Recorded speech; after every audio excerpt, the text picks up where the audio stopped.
Hello, class. My name is Dr. Neil Sogi, and this week we will be taking a look at memory. And I want to start off with a little joke. So, a few old couples used to get together to talk about life and to have a good time.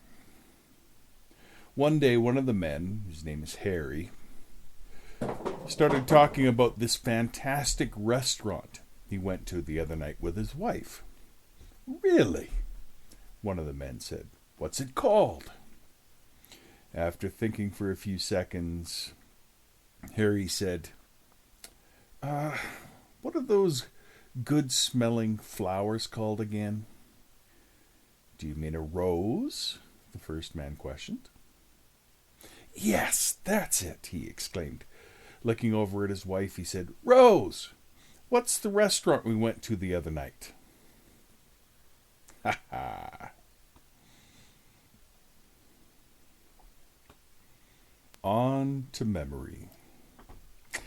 It's said that education is a lifelong process, and we're learning all the time.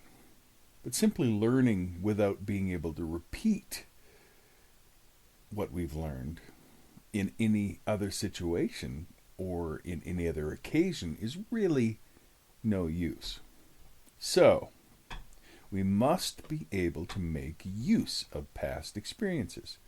We must be able to reproduce it. And this power of reproduction we call memory. It's our ability to retain and recall the past events to present consciousness. And this implies that memory is the reproduction of past experience, even without the presence of the stimulus. And there's lots of ideas about memory. Memory is the retention or storage of information in any form. Memory consists in learning what was previously learned. The power that we have to store our experience and to bring them back in the field of consciousness sometime after the experiences have occurred. Memory is the ability to retain and produce impressions once perceived.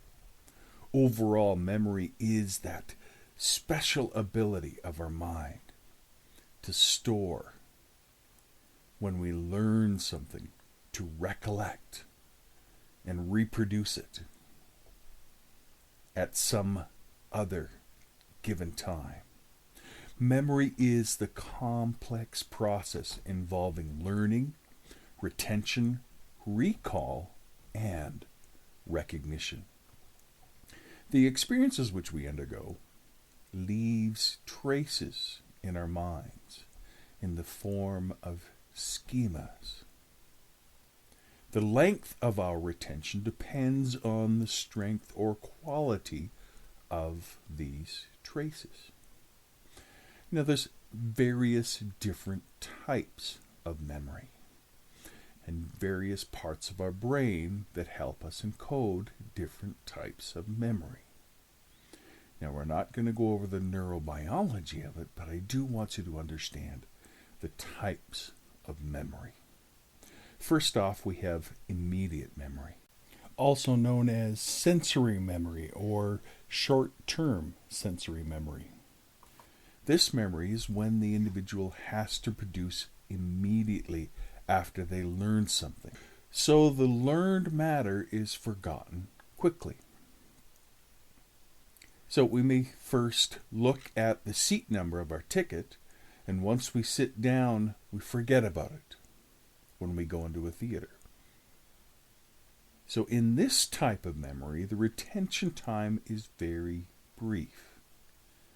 Immediate memory is needed, and that helps us to learn a thing immediately, with speed, with accuracy, to remember it for just a short duration, and tend to forget it rapidly after its use.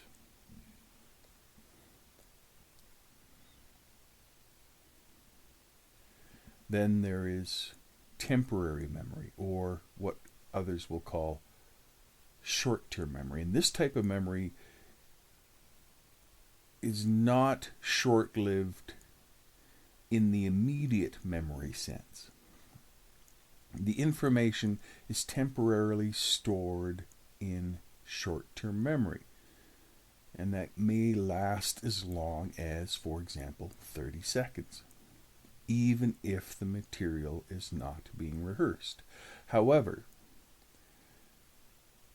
some people are able to retain much more information in long-term memory by a process called chunking,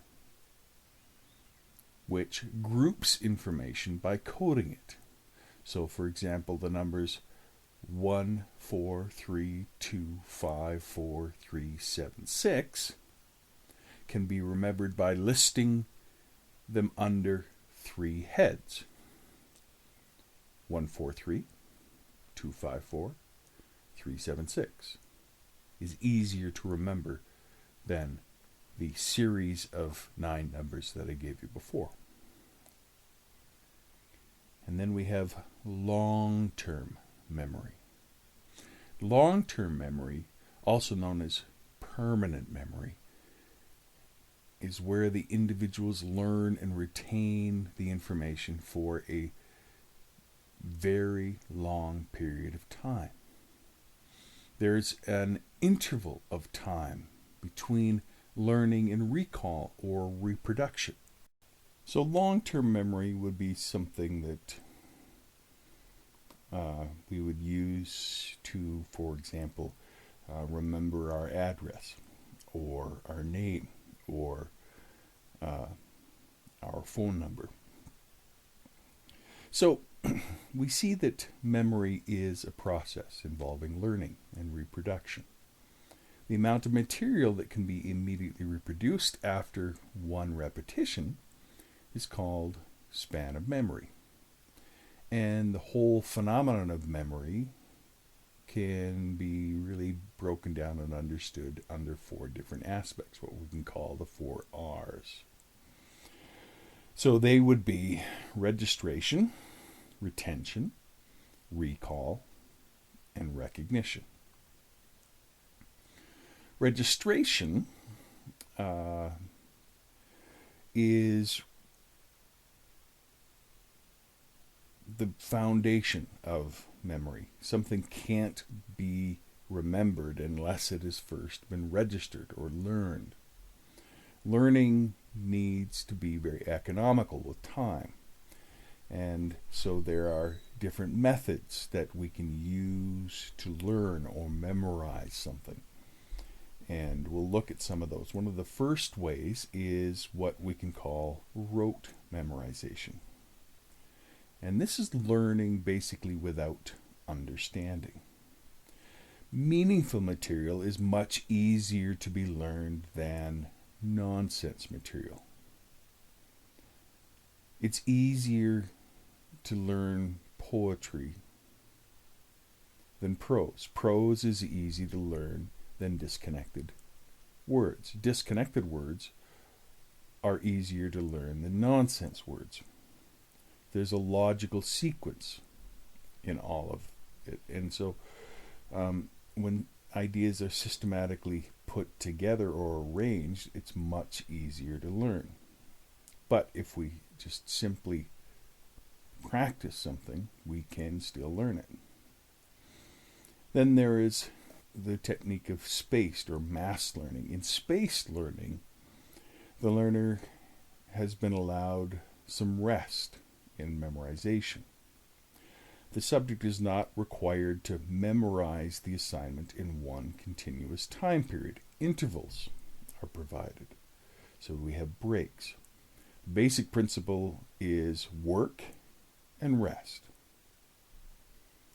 In mass learning, the subject has to memorize the assignment material at one sitting without any interval or rest. until it is mastered. Shorter study periods are better for young pupils and slow learners. Spaced learning benefits pupils of lower classes when motivation level is low or material is complex and difficult to understand. It is better to introduce periods of rest whilst studying. And this helps in removing the monotony of long periods of study. Attention also does not flag or fatigue, and so that's avoided. Mass learning is effective when the pupils are very intelligent or are highly motivated. Although both the methods of learning are found to be useful and effective in one situation or the other, the fact is that success in the use of a particular method, whether it be spaced versus mass learning, really depends more on the abilities of the individual and the nature and range of the material to be memorized than on the method itself. Then we can think in terms of whole versus part method of learning. So let's again take that example of a poem. When the poem is read again and again, from start to finish, this is the whole method of learning. This method can be adopted when the material is not very lengthy and when the material is logically arranged. Less time is used compared to part method. Here again, the poem, for example, is broken down in parts or stanzas, and it's learned. So slow learners and average students are benefited. The learner is motivated each time they master a part. Therefore, the whole content is slowly mastered. So again, it's going to depend upon what works for the individual. Is it a whole learning process or a part method of learning? And remember, this is under the heading of registration. So it is the way that the information is encoded and registered in the memory. And what we're talking about here are the methods for registration, the spaced versus mass learning. There's also recitation. So this also falls under that heading of registration. This is the best method of learning whereby the student reads the lesson a few times and then reviews the lesson without the book. So he basically recites the material that he learned. And studies have shown that self-recitation is better and saves time when compared to just reading and rereading, because permanent retention is achieved when you self-recite.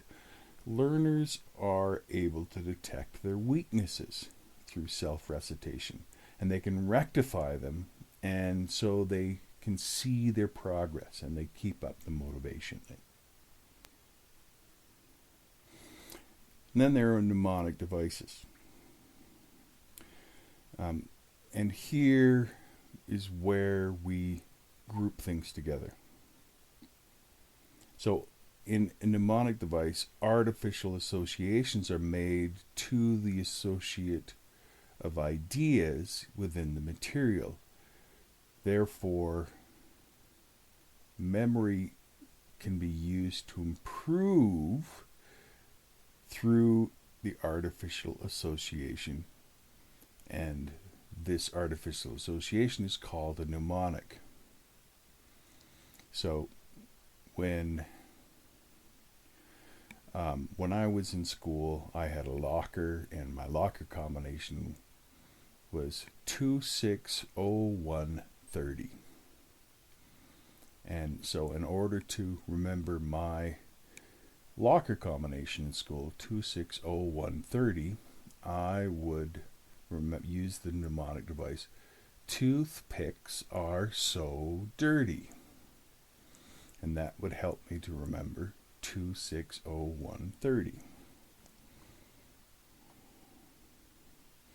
So any kind of artificial associations that you have, and the more strange the artificial association, the funnier the artificial association, really the better it is for having the mnemonic device.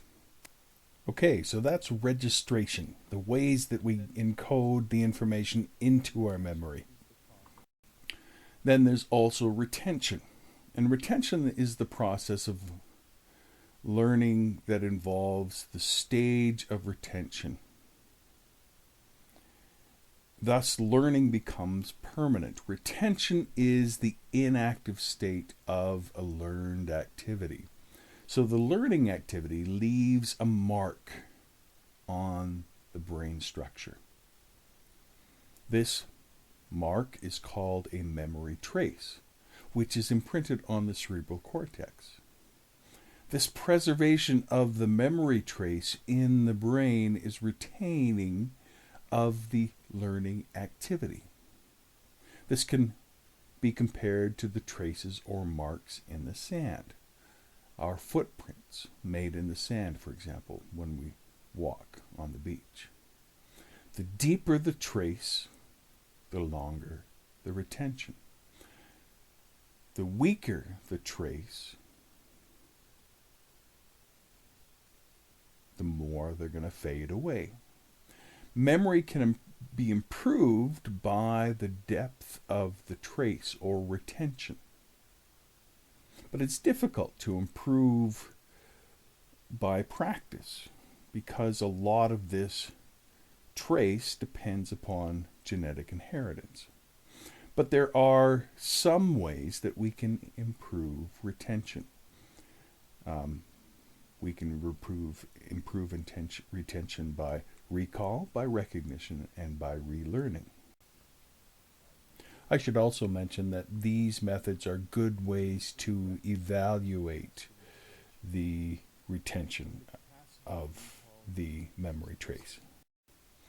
So the recall method is a direct method of testing retention, where the capacity to recall and reproduce is tested. We can recall matter only if we have retained it. For example, in a writing of a test, the pupil's retention and recall is tested. But sometimes we are not able to recall, even when we know the matter.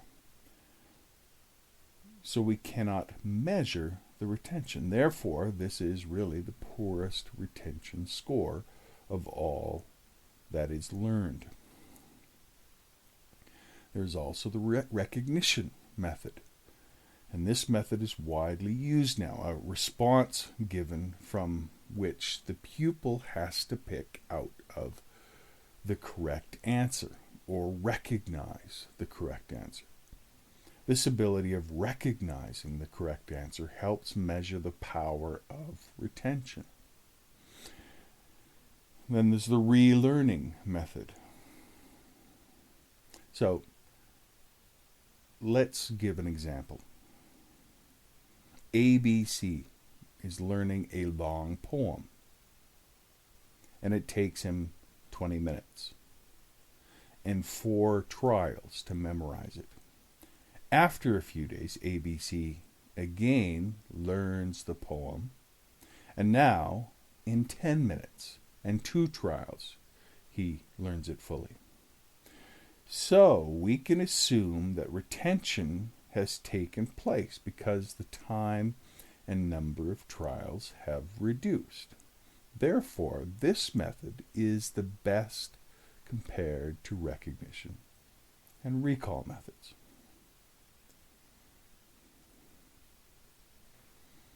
Okay.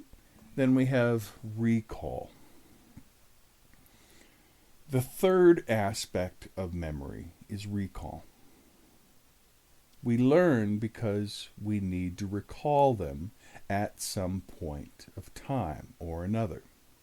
So, we can say that recall is the mental revival of past experiences.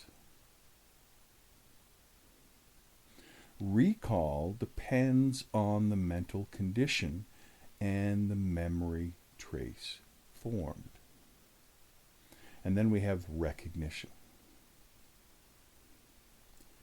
Recall and recognition are really closely related. Recall provides the material in memory, while recognition is the process of accepting or rejecting. Recognition is better than recall as an index of retention. Recognition starts with the object given, whereas recall finds the object from the mind. Thus, when we meet a person, recognize that person's face, but may not be able to recall their name. Recognition is more a passive behavior than an active process, like recall. So that's basically memory. But there is another side to memory, and that, of course, is forgetting. In our daily life, we have experienced the time when we wanted to recall the name of a friend, and we realize that we've forgotten it. Forgetting occurs only when some learning has taken place. If there is no learning, then there is no forgetting. Thus, forgetting and remembering are two sides of the same coin. So, when we are unable to remember, it's called forgetting. Forgetting is the loss of permanent or temporary ability to recall or recognize something learned earlier. Forgetting means failure at any time to recall an experience when attempting to do so or perform an action previously done. Forgetting is the failure of an individual to review in consciousness an idea or a group of ideas without the help of the original stimulus. Thus, forgetting is being unable to find the correct information from the mind at the given situation. Forgetting is temporary at times, when later we can remember the names and actions, whereas forgetting is said to be permanent, when in no situation are we able to recall the information. So let's see why we're unable to recall information and why we do forget from time to time. There's lots of different factors that influence forgetting. Of course, there is the biological, physiological factor, but let's take a look at what we call decay. There's decay of memory through disuse, or what we call the theory of decay, and that's really forgetting. Forgetting is a process of fading what has been learned over the passage of time. According to this view, those vivid impressions created in the cerebral cortex fade away as time passes. Such fading or decay could be the result of the normal metabolic processes of the brain. As time passes, these processes might cause the traces of material once learned to disintegrate gradually and eventually to disappear altogether. Then there is interference of association, or the theory of interference. And here we see that forgetting is not caused by just fading away of traces, but by influence of the intervening activities. So basically, we're rewriting over our mind, and so we're making space by writing over stuff we learned before. And there's two different ways of thinking about interference of association, or the theory of interference. The first one is retroactive interference, and here new learning works backward and interferes with old learning. And then there's proactive interference, proactive inhibition or proactive interference. And here we have learned previously something, and that interferes with our new learning of something. Forgetting in our daily life is more due to proactive interference, and our ability to recall what we have learned is reduced by experiences we previously learned. And I'll just give you a weird example of this. Growing up, I used to work on a tractor, and I had to push the throttle on the tractor forward in order to slow down the tractor. Then I went later on to learn how to fly a plane. But to push the throttle forward in the plane means to rev up the engine of the plane. And one time I pulled the plane up to get some gas. And what did I do? I pushed the throttle forward like I used to do when I would stop a tractor. Only this revved the engine up and I almost crashed the plane on the ground. That would be an example of proactive interference. Okay. Then there is the theory of repression or motivated forgetting. And that's a type of forgetting. So the two earlier theories are really physiological processes of affecting mental trace or interference in learning. But here in the theory of repression, the person is not given importance. For some people, forgetting is a physiological process whereby will, the unpleasant or conflicting experiences are repressed or pushed into the unconscious or forgotten. Therefore, repression is done because it may cause anxiety to remember the experience. So, for example, remembering loved ones that you may never see again, or forgetting people that once hurt us would be the theory of repression. Then there are emotions. A rise in emotions like fear or anger or love lead to forget the learned experiences.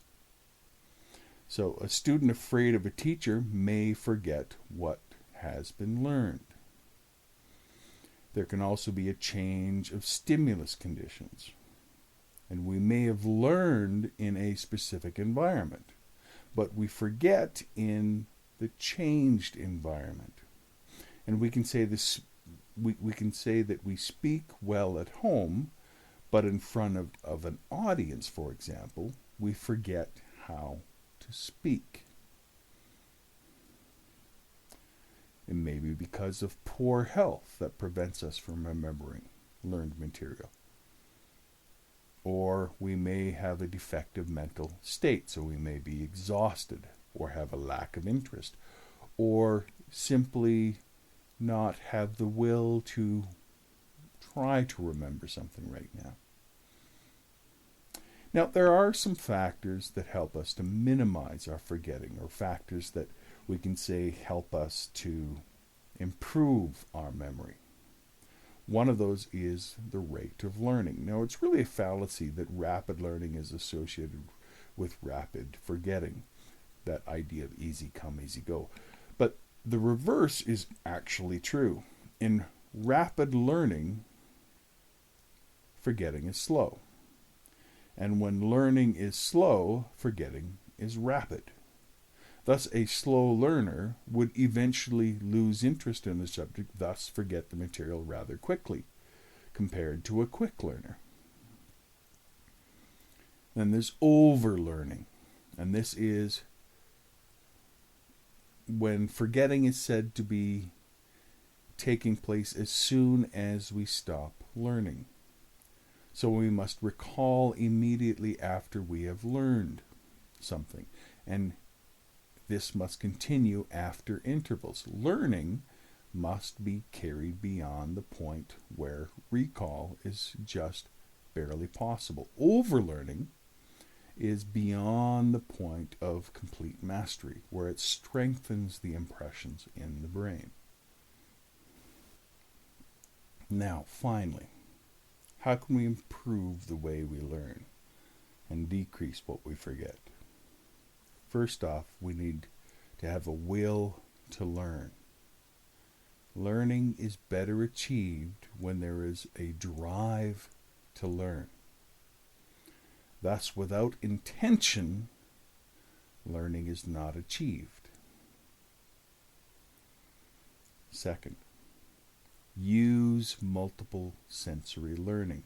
Things are better remembered when they are presented by more than one sense. So, for example, they're heard and seen, or they're heard and written down.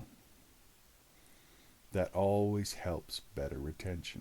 Thirdly, rehearsal and recitation. Rehearsal and recitation are useful in memorizing because there is the self-evaluation process, and that makes it possible for us to modify our learning accordingly. Spacing your learning.